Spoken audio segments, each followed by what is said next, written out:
All right, guys, I'm going to show you how to hide this wire in the wall. So there's a certain way you can do this. You would think, okay, well, we'll just drill, pop the wire down, another hole here, have it come out of the wall. Unfortunately, that is not up to code. And if there is a fire, you might have issues with homeowners insurance, all that stuff. So don't want to do that. What we are going to use is, there's a few products on the market. This is the echogear in-wall power and cable management kit. I will link this below. You can get this on Amazon. This had some good reviews. Now what this has here is this is actually coded to go behind the wall. So this is some, looks like it's AWG 14 with ground. So this is going to go in the wall up top, secured to the wall. This is going to plug in to this outlet, which will be the bottom portion, and then they have a power cord. Now this comes with everything you're going to need. It even comes with a hole saw, and I'll show you what we're going to do there. But first thing we're going to do, take the TV off, unplug it, and we'll go ahead and make our first hole up here. Now some you can actually kind of bring it away from the wall, tilt it enough to where you can actually do everything with keeping it on the wall. This one, it just tilts up and down, so we'll just take it off. All right, so now we have the TV off of the wall. Now what you're gonna need here is a stud finder. Any stud finder will work. I will link this and everything I use in the description, but this is the DIY 2 stud finder. I just like this because it shows you where pipes are and electrical on the wall. So what I did here is I already did it. I've mapped out here, you've got a stud and a wire next to it. So really you're just wanting to avoid studs when you're putting this in, obviously. So that makes sense because you got the outlet here, another stud and wire down there, stud here, and you can kind of go by the actual brace because a lot of times these braces are gonna have the stud mark, it's gonna be in studs, not drywall for TVs generally. I did do a scan. You've got the stud there and there's no wires around that one. One more tip with the stud finder is you're not gonna only wanna go back and forth up here, is you're gonna wanna go in like kind of a zigzag motion going downwards, because sometimes you may have a horizontal stud. And if that's the case, you're gonna wanna avoid that because when you drop down the line or the wire in the wall, it's gonna be hitting that stud and it's going to be a whole different issue. So it's going to be just a lot harder to work with. So I did my zigzag stud finder motion down here, didn't come up with anything. So my current plan is we'll take the hole saw, go right in here, kind of right in the middle. Underneath, you can go above it, but it doesn't really matter.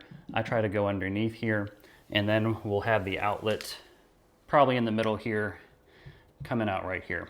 Now this is the top portion. This may seem silly, but you're gonna want to, before you install it in the wall, make sure that the actual plug from the TV fits in here. Because I'm sure, you plug it in, sometimes the plug will not fit and then you've done this all for naught. But there is a trick in case the plug won't fit. You're not gonna buy a new TV and you've already got this. You can go, I went to my local Harbor Freight, picked up these ground adapters, and what these are is actually extensions. So if you've got a plug that's too fat here, sometimes the new TVs, the plug comes off to the side and that won't work here. What you do is plug this on in here, and that makes this flush with this. Here you can do it upside down. Now it does come with this, which is a hole saw, basically, made for this. And they do have instructions how to put this on. This just comes in from this side, and it'll kind of fit in there because there's only one way it can fit. But again, the actual drill part is close to where the ragged spines are here. Then the nut just comes on from the back. So we've got it attached to our drill. This is what it's going to look like. And you just want to keep going. You'll get resistance when you hit this, but just kind of keep going through.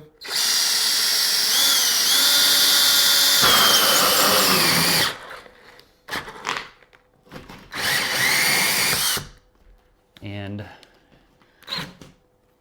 there we go. Perfect.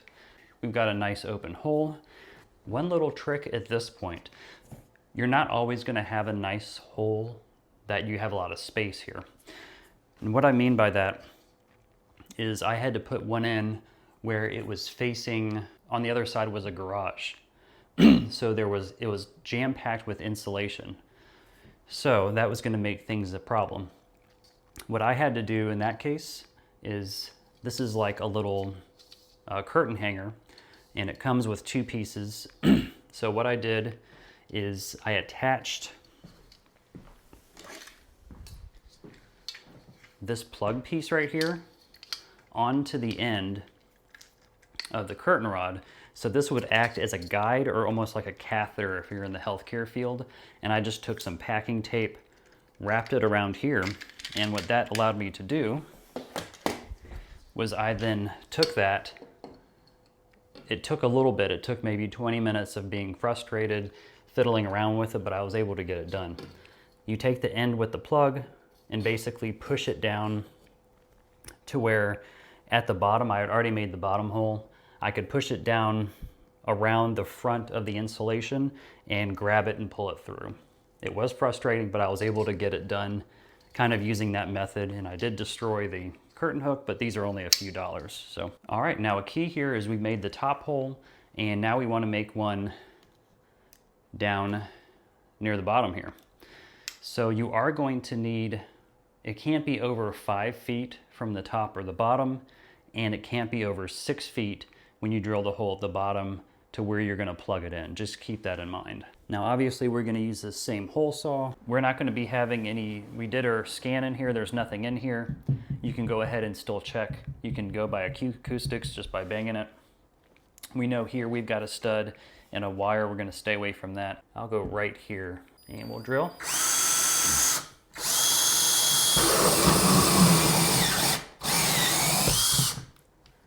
And perfect. And we got lucky here, or not lucky, but another clear, nice hole. So it should be pretty easy to drop the line down. And just a reason why I went a little bit over this way is because I'm not going to use the full extension cord. They have these 1 foot cords, which will make it look kind of a perfect line and taut. Or if I went kind of closer to it, it would still have a dip. Not a big deal, but. So now what we're going to do is we're going to take, this is the top piece that's already connected to this cord, or the type NB AWG cord. And the good thing about this is coated to go behind walls again, and it isn't kind of stiff.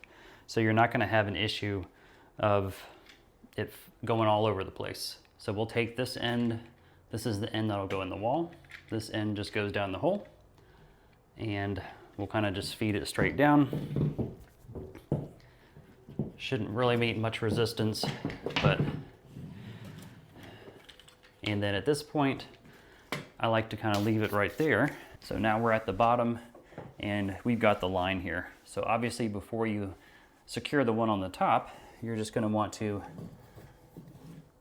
kind of push it up a little bit to where you get the prongs, pull it out of the wall.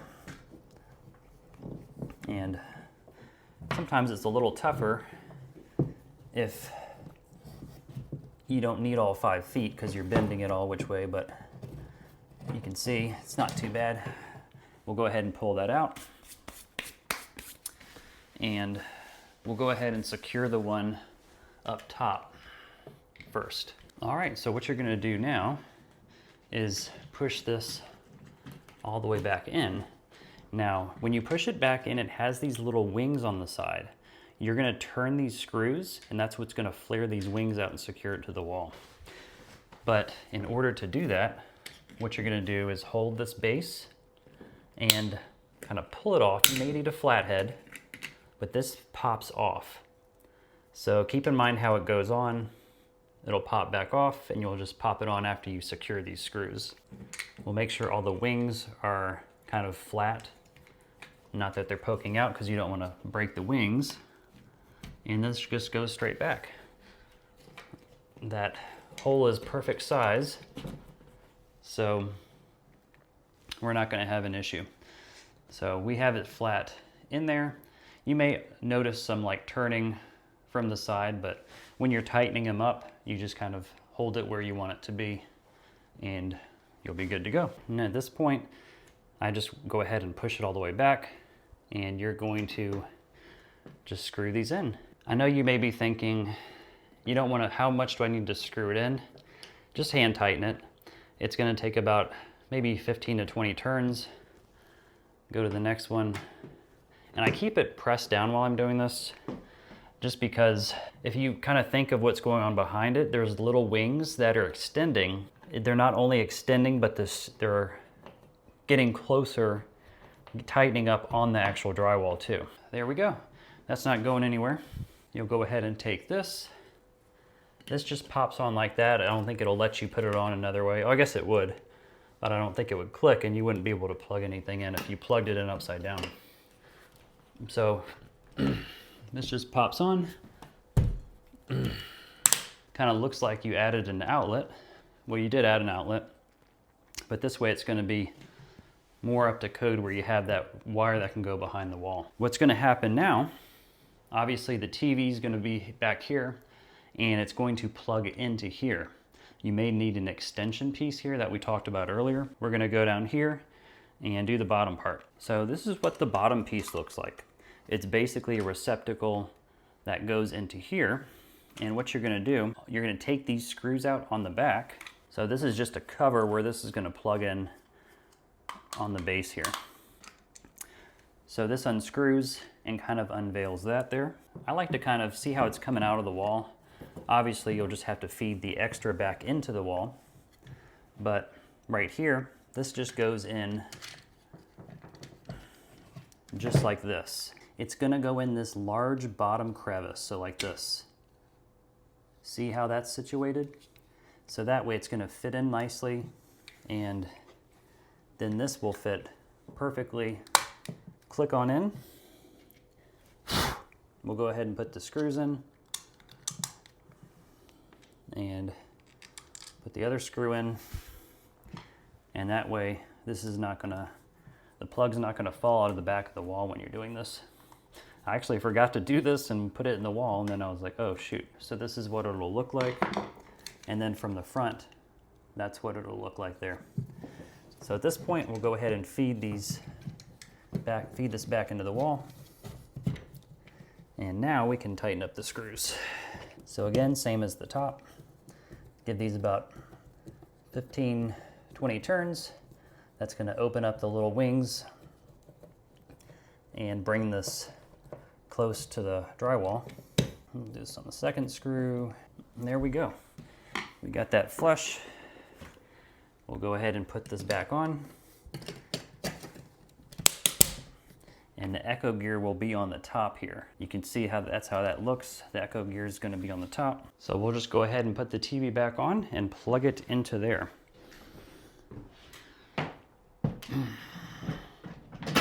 Now, see how this TV tilts? This TV tilts forward, which is nice because what we'll do, this plug will just plug into the new outlet we created. So I think I can do that without taking the TV back off. Another thing you can do is just plug it in before you put the TV back on. We've got it plugged back in. Now we actually have a lot of extra cord. We'll take some black Velcro, bring that up behind the TV though. We're not done yet, right? We need to go back down to the base. What I like is that they include a little power cord. And we know this one, since it's included, it's going to fit into here. So that just plugs into there. And I think this is like a 6-foot cord. And then this plugs just like that. And this can obviously be behind, you know, a piece of furniture. That's what it looks like, kind of like that. And you can take some white electrical tape, kind of hook it up like that. But there are also 1-foot cords you can pick up on Amazon that just goes straight here to here. So this is what ideally, if it's not going to be hidden, this is what it can look like ideally without that long cord hanging down. So what we did is we just have I think it's a 12-inch cord, 11 or 12 inch, and it goes straight from here to this plug, and then we did kind of put some of the excess inside of there. So see, we've hidden the cords. So guys, this is the echogear in-wall power and cable management kit. So this is a up-to-code way of actually putting cords from like a TV into your wall and feeding them down. Definitely would recommend this. This is my third or fourth one that I've installed. Very easy to do, just you need a drill. And guys, I hope this video helped. And again, I'm gonna link the products that I use down in the description. So thanks so much.